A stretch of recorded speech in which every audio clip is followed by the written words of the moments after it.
Our mind and our breath are deeply connected, and they influence each other. Shaping the breath can influence the mind very instantly.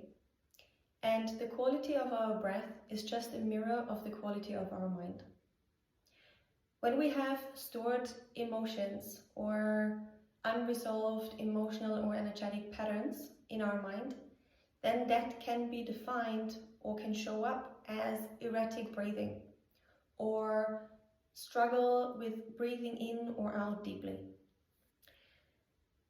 The breath and the mind also work together on the nervous system level, meaning that with the breath we can actually define if we are in this parasympathetic nervous system, which is our rest and digest, where our mind is creative, it is calm, stable, it can engage in long-term thinking and planning, and our bodily functions work perfectly.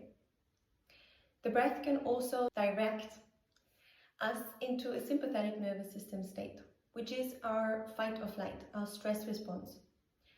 In that mode, because our body and our whole system is directed to survival, the mind will concentrate on only the functions that help us to survive, which is short-term thinking, fast responses, clear seeing, so our pupils are usually widened, and on the bodily level, we have more blood pumped through the body in order to have the strength and endurance to fight or flee.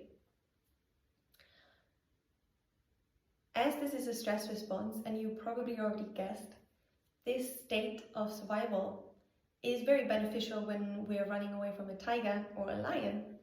But if we experience chronic stress and our body is in chronic stress response, then that means that because of our survival instinct and our survival patterns are heightened, the rest of our bodily functions and all of the good things that our mind does that I just explained are reduced. Therefore, we cannot be creative or as creative. Long-term thinking is much harder, focus is much harder, because we're constantly looking out for threats. So this is why it is important to know how to use the breath to regulate our nervous system and therefore our mind. The breath can help us to navigate the state that we want to be in, or the state that is necessary for that specific moment that we're in. And it can also help us to resolve and release stored emotions and energies. What I mentioned in the beginning, when we become aware of an emotion or a trauma that has not been processed, we can use the breath to release these stuck energies by training our breath to move in its full capacity again. Meaning we take full inhalations, full exhalations, and we move the diaphragm muscle, which is actually responsible for defining whether we are in the sympathetic or the parasympathetic nervous system, in a specific way. We can do this either with deep inhales and exhales, or even with inhale and exhale with tensions.